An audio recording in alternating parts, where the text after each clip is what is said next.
बिस्मिल्लाहिर्रहमानिर्रहीम। अस्सलाम वालेकुम जी, मैं आपके साथ अशफाक के साथ सकती, आप सब मुझे जानते हैं। मसला ये है कि जिस तरह से मैं अपने शोज़ में अक्सर तस्करा करता हूँ कि महंगाई किस तरह से बढ़ती चली जा रही है, बेरोज़गारी में इजाफ़ा हो रहा है, क़ुव्वत ख़रीद लोगों की कम हो रही है, तो अभी उसकी अक्कासी ज़ाहिर है कि रोज़ व शब होती है। बाहर जब मैं निकलता हूँ, मैं खुद 1000 का नोट लेके या 5000 का नोट लेके निकलता हूँ, तो मुझे अंदाज़ा होता है कि अशिया क़ुरनोश किस हद तक महंगी हो गई हैं और आम आदमी का गुजर बसर जिसकी इनकम कम है या ना होने के बराबर है तो उनका कैसे होता होगा। अभी मैं मार्केट में था तो एक साहब से मेरी मुलाकात हुई जो कि मेरा शो भी देखते हैं, तो उन्होंने मुझसे ये तस्करा किया कि वो मेरे मुतालिक यानी कि उन जैसे लोगों से मुतालिक जिनके गुजर बसर बहुत मुश्किल से हो रहा है, थोड़ी सी आवाज़ बुलंद करें। तो I am here speaking to him. आप बात करते हैं। अस्सलाम जी, कैसे सर? अच्छा, मुझे ये बताइए, बल्कि आगे साइकिल छोड़ के आप आगे मुझे बताएं कि आप ये काम जो कर रहे हैं ये बेसिकली काम है क्या? सर ये बेसिकली काम कुर्सी बुनने का और चारपाई बुनने का है। और कितने अरसे से आप ये काम कर रहे हैं? तकरीबन 32 ईयर से कर रहा हूँ।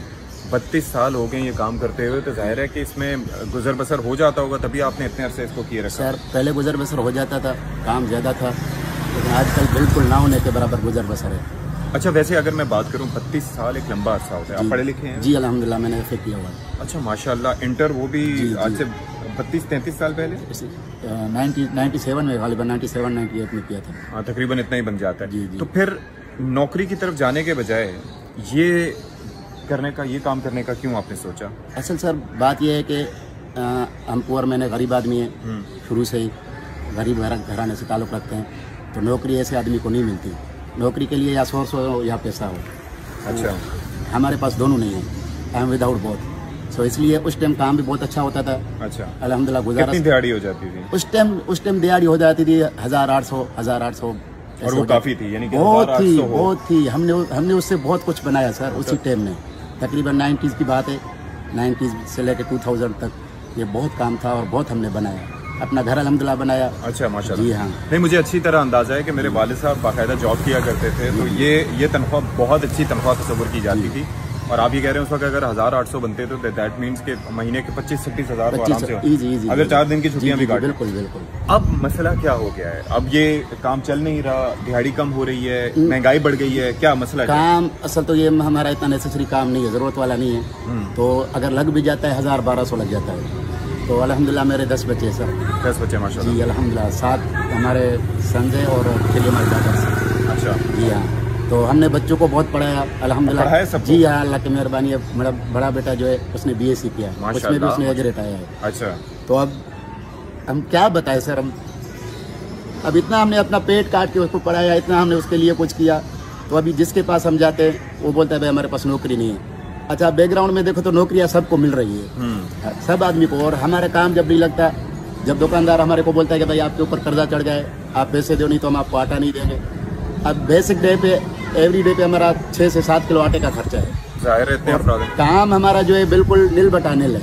अगर 3 दिन लगता है तो 8 दिन नहीं लगता। तो हमें बहुत हमारा गुजारा इतना बहुत मुश्किल हो गया। बस कभी कभार हमारा ऐसा दिल बोलता है कि बस ये जिंदगी हमारे क्या जिंदगी है। नहीं बहरहाल, लेकिन रिस्क देने का वादा अल्लाह ताला ने किया है। लेकिन मुझे बताएं कि जब अंडे 320 रुपए दर्जन हो, जब दूध जो है वो 200 रुपए से ज़्यादा का लीटर हो, दही के रेट सबके सामने है, तो ऐसे में कैसे मैनेज करते हैं? क्या दिन के आटे के नर्ख देख लें, चावल देख लें अच्छी क्वालिटी का लेंगे 400 से ऊपर का है, बेसन देख लें, गर्ज है कि तेल देख लें, हर चीज़ जो है वो एकदम ही ऊपर गई है गुज़श्ता 1-2 साल में। यही है नहीं, तो इसलिए तो अफोर्ड हम नहीं कर सकते नहीं सर। सिर्फ हम आटा भी ले लें फिर भी 1000 रुपया डेली का आटा हो जाता है, सालन को, दूध को, दही को, और ऑयल देखो ऑयल कितना महंगा है, दूध को देखो, दूध छोटे बच्चे दूध के सिवा गुजारा नहीं होता। तो इसलिए ऐसे में कितनी इंसान हाथ कितना तंग रखे। फैमिली आपकी यहीं पे कराची में? जी हाँ, फैमिली कराची में थी, लेकिन अभी नहीं रह सकते, यहाँ किराए के मकान बहुत महंगे हो गए, काम का ये हाल है। तो हमारे बच्चे वहाँ पे पढ़ाए, हमारे डिस्ट्रिक्ट नौशाद शाह अब्दुल लतीफ यूनिवर्सिटी से उसने BSc किया। जी हाँ, तो लेकिन वो भी परेशान है कि नौकरी परेशान बहुत है, इतना परेशान है, क्या करे। और मजदूरी भी अगर वो करता है तो मजदूरी भी उनको इतनी नहीं मिलती, 400-500 एक लिखा पड़ा बंदा जिसको मैंने कभी ये जो आप काम करते हैं ना, ये जो चारपाई वगैरह का या जो कुर्सियाँ, मुझे याद पड़ता है कि पहले तो इनका काम होता था काफ़ी ज़्यादा, लेकिन अब ये है कि वो उतना रहा नहीं है। जी, प्लास्टिक की कुर्सी आ गई सर, और 4 रुपए की जगह पे जो है वो बेड वगैरह आ गए, तो इस वजह से ये काम बहुत कम रह गया। तो बच्चे आपसे क्या कहते हैं? कहते हैं इस काम से मुताल्लिक, या आपकी वाइफ क्या कहती हैं? परेशान होती हैं? लड़ाई झगड़े तो नहीं होते? लड़ाई झगड़े तो हमारे यहाँ गरीब लोगों में नहीं होते, बस भूखे सूखे गुजारा करके सो जाता है। तो पेनफुल तो बहुत है, दुख दर्द तो बहुत होता है। जब बच्चे, हमारा भी हक, हमारे दिल चाहता है कि हमारे बच्चे जो है अच्छा पहने, अच्छा खाएं, अच्छा घूमे, एजुकेटेड बंदे। ये मुझे बताएं कि इतनी मुश्किल सिचुएशन के बावजूद आपने तालीम उनकी कैसे जारी रखवाई? किस तरीके? तालीम अगर आप मेरे से पूछोगे नहीं, अभी भी मेरे पर इतना कर्जा है नहीं, तो इस कर्जे की वजह से मैं कभी कभी ऐसा बोलता हूँ कि मैं अपने आप को बस क्या बता दूँ। बस मैं बोलता हूँ नहीं होऊंगा, एक कर्जा, दूसरा घर के रोज के जो है खर्चे तो नहीं अफोर्ड कर सकते। नहीं सर, तो अब जिम्मेदार आपको कौन लगता है इसका? क्या है जिम्मेदारी? ये नहीं, देखो हकदार का हक नहीं मिलता, जो हमारा राइट है, हमारे बच्चे लिखे पढ़े, लोग बोलते हैं कि भाई आप लिखाओ पढ़ाओ, आप लिखाओ पढ़ाओ। यकीन करो हम इतना दिल बर्दाश्त हो गए, लिखाने पढ़ाने से क्या फायदा? हमने इतना कर्जा उठाया, हमने अपने बच्चे को जो है पैदल अपने कंधों पे ले जाके हमने उसको जो है करवाया, सब कुछ करवाया, उसके बाद हमारा हक नहीं मिलता, हमारे को नहीं मिलता। तो इस वजह से जो है नहीं बंदा बहुत हमारे को जो है बेबस हो जाता है। अभी कोई सियासी जमात, कोई हुकूमत जिससे आपको लगता हो कि वो उम्मीद हो सकती है या बेहतरी ला सकती है अगर इलेक्शन होते हैं जी, कोई लगता है? नहीं, सियासी जमातों से तो हम जो है बिल्कुल हमें, क्योंकि एक बार के उनके वादे नहीं, कई बार के वादे हैं। वादों के बाद जाओ तो कभी पूरे नहीं होते, जाओ तो मिलती नहीं है। अब आएंगे सियासतदान, हमारे वो दादा परदादा का जो डेथ हो गई होगी नहीं, उनकी दुआ मांगने के लिए आएंगे, जो इलेक्शन से पहले जो हमें याद नहीं थे, उनको याद है।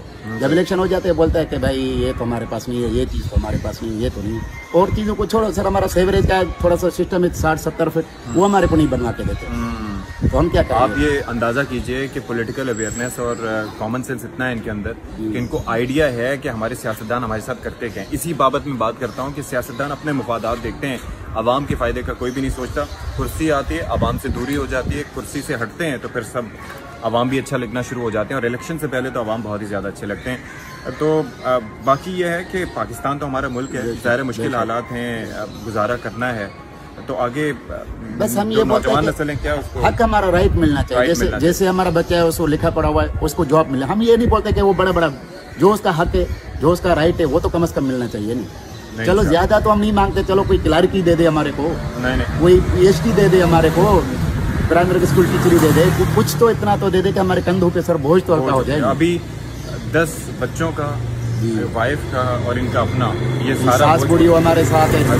हाँ, कोई वहाँ पे आया जाता बलोच आदमी, हम आए जा मेहमान, शर्मिंदगी होती है। इज्जत नफ्स वाले लोग हैं सर, ऐसे नहीं है कि जो है बस। तो कभी कभी ऐसा बोझ आ जाता है सर पे, तो हम बोलते हैं कि यार बस जिंदगी कोई ख़त्म कर दो, बस अल्लाह ताला देखें, अल्लाह ताला आपने इतना मुश्किल वक्त गुजारा, अल्लाह ताला आपके लिए बेहतरी करे। जहाँ अल्लाह ताला ने इतना अर्सा हाथ थामे रखा मुश्किल हालात के बावजूद, वहाँ आगे भी थामेगा। बस वही अभी भी नमाज पढ़ के दुआ की अल्लाह पाक हमारे लिए कुछ कर दे, तो क्या करेंगे। आज हमारे को तकरीबन 23 डेज हो गया, अभी 23 डेज में हमने 1 रुपया भी नहीं कमाया, जो कमाया वो हमने बच्चों को पास रोज़ भेजते रहे। अब अगर हम जाएँ, अभी हमारा चाचा था, उसका भरवा है, बरसी है, पहली बरसी, अभी जाएं तो हमारे पास 1 रुपया भी नहीं है हाथ में। अब वहाँ जाओ, दुकानदार अपने जो है दूध वाले, जो भी है सब्जी वाले, सब आ जाएंगे इस्तकबाल के लिए भाई दो। अब कहाँ से देंगे? ताज़ियत के लिए सबसे पहले वो आएंगे। नहीं देंगे तो फिर भी शर्मिंदगी, 4 आदमी को सामने आके गलत शलत बोलते हैं तो इंसान बर्दाश्त नहीं करता सर, समझ गए नहीं क्या करें। अल्लाह बस अल्लाह ताला सबके हाल में बेहतर रखे। बस अगर ऐसा हो, कोई हमारे लिए सहारा बने, कोई बच्चे को हमारे नौकरी दिला दे, बस ये इंशाल्लाह करेंगे तो लाजमी तौर पर बस अल्लाह भले उसको मेरिट पे दिला दे, हम ये नहीं बोल रहे, मेरिट पे दिला दे, भले उसका इंटरव्यू ले ले, उसको चेक करे, उसको देख ले, अगर उसको आता है तो उसको दे दे, नहीं आता तो उसको नहीं दे। चलें, समझ गए। आप अपना नाम याद? मेरा नाम अली नवाज है, मैं बिरोही पहुँचता हूँ, में रहता हूँ। चलें, बहुत खुशी हुई आपसे मिलके।